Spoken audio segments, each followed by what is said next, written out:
Hello everyone, my name is Eric. I'm a limited licensed master social worker and psychotherapist.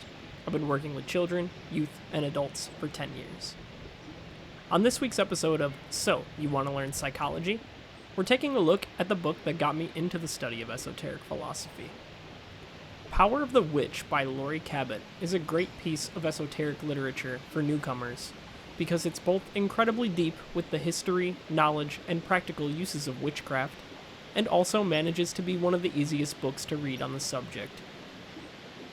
Synchronicity itself may have brought this book to me at a time when I was trying to deepen my understanding of history, mythology, religion, and symbolism.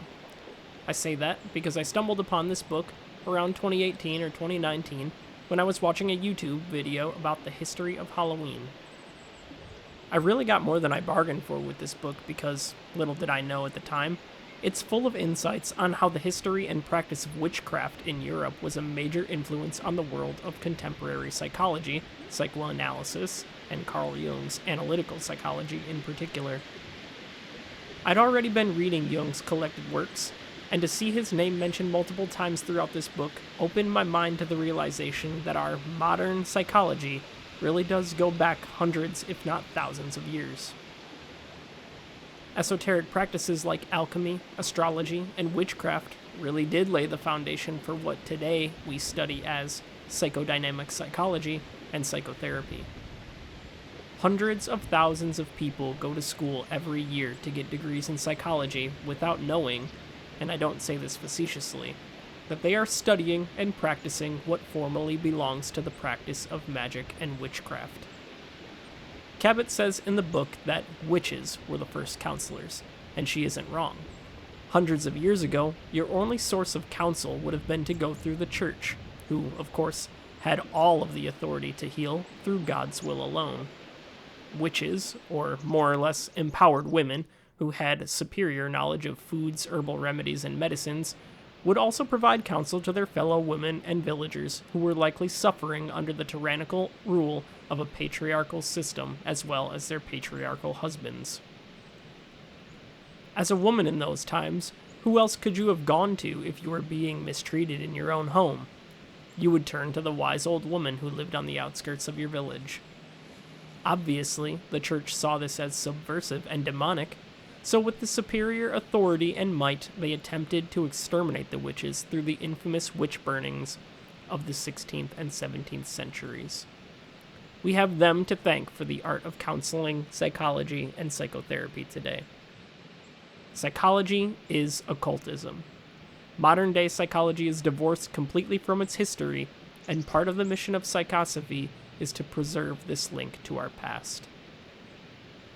Cabot writes, "The images and symbols of witchcraft have a mysterious and magical quality because they tap into something deeper and more mysterious than ourselves.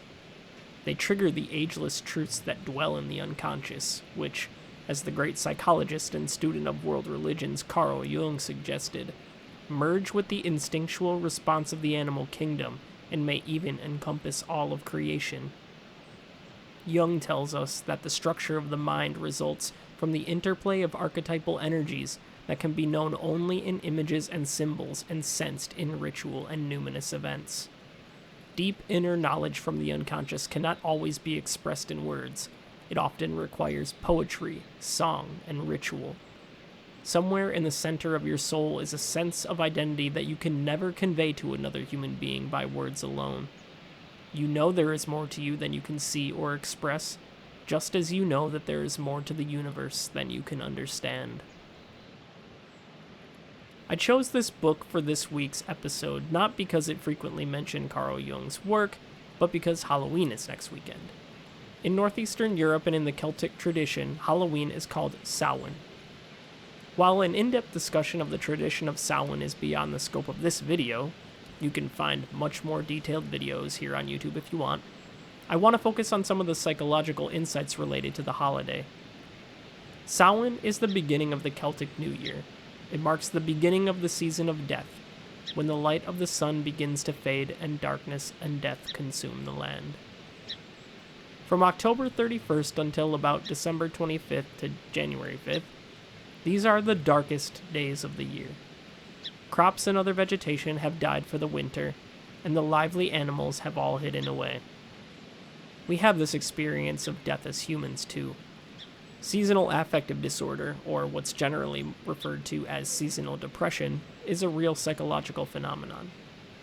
Samhain is the celebration of the beginning of the season of death, because, in light of its psychodynamic significance, death implies rebirth.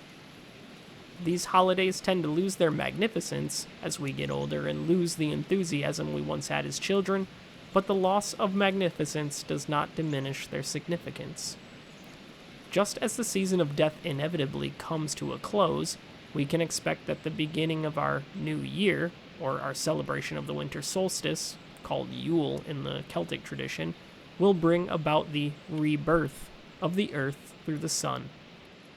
And in the Christian tradition, the birth of Jesus Christ, the Son of God. Did you know that many of the world's saviors were born on December 25th? The date is symbolic, not literal. Since we cannot have one without the other, we celebrate life and death. Halloween used to be the celebration of the dead, and dressing up and passing out candy were only small portions of the tradition. That's why it's followed by All Souls Day and Dia de los Muertos in other cultures. As a people, we have learned to venerate the power and significance of death as a fundamental aspect of life itself. Now we turn to the psychological significance of the craft. Cabot writes, "Consciousness lies at the heart of magic and is the reason that the power of magic really works. In other words, a witch's consciousness can affect changes in the physical world, or mental and emotional worlds, because, based on what we know from subatomic experiments, what we see and how what we see behaves depends on our participation, our effort, our involvement.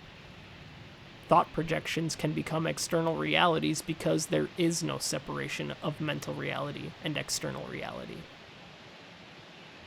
This idea that there is no separation from mental and physical or external reality is the first law of the Hermetic philosophy, which is called mentalism. Everything which we perceive in our minds is real, and this is called phenomenology. Because we can think it, and our thoughts are real, tangible productions of our brain, then that makes our thoughts real. This goes along with the belief that sometimes you can speak things into existence because words are magic, and thoughts are just as real as anything else out there in the physical universe. They exist. That's not to say that they're all true, which is something we learn in CBT, but that doesn't mean they aren't real. This is why for the delusional or for the psychotic, thoughts are real, and there's no use in arguing with them. Cabot continues, "Because the human mind can take an active part in the unfolding of events, we cannot surrender to the chaos of our own individual lives. We cannot excuse ourselves or complain about our lives on the grounds that nothing can be done. As witches, we know that that is simply not true." In psychotherapy, and in existential psychotherapy in particular, a difficult pill must be swallowed. Everything is your responsibility. While there isn't much you can do to change your past, virtually everything else in your life is amenable to change as long as you are willing to take responsibility for your current circumstances and take proper action. This all starts within your own mind, and deciding to change the relationship you have to your own thought processes. We call these cognitive schemas in CBT, and once a person has had enough with being the victim of their life circumstances, they can learn to challenge their maladaptive schemas and reattune their relationship to the world around them. They can really begin to enact some real change in their life. All of this internal empowerment that can have a massive influence on our external circumstances begins with our own self-analysis. We wrap up the discussion of the psychological significance of the craft with a quote from Cabot on the importance of self-respect and self-confidence. Self-respect and self-confidence are necessary for successful magic, just as they are necessary for a healthy psychological outlook. The two go hand in hand. Without them, we cannot throw ourselves into a rich and rewarding life. If you do not love yourself or consider yourself lovable and attractive, others will not find you attractive either, nor will they fall in love with you. The old folk saying that all the world loves a lover is true. Love is contagious. Love yourself and others, and love will spread. If you constantly project that you do not love yourself, you will continually attract partners who will take advantage of you for their own ends. You will become a victim. That this passage has relevant psychological significance goes without saying. We all know people who lack self-confidence, self-love, and self-respect, the kind necessary for a healthy psychological life. It's amusing to think this idea has any real relation to the practice of witchcraft, but after considering the historical context, we can recognize that for women throughout much of history, having self-respect, self-confidence, and autonomy more broadly was considered defiant at best and demonic and devilish at worst. Even pride is a sin. In psychotherapy, we encourage our patients to be proud of themselves and the progress that they've made, because even to begin psychotherapy is a huge decision that requires a lot of thought and action. In psychotherapy, we attempt to foster self-confidence, self-love, and the self-respect that some have lost and some have never found or developed to begin with.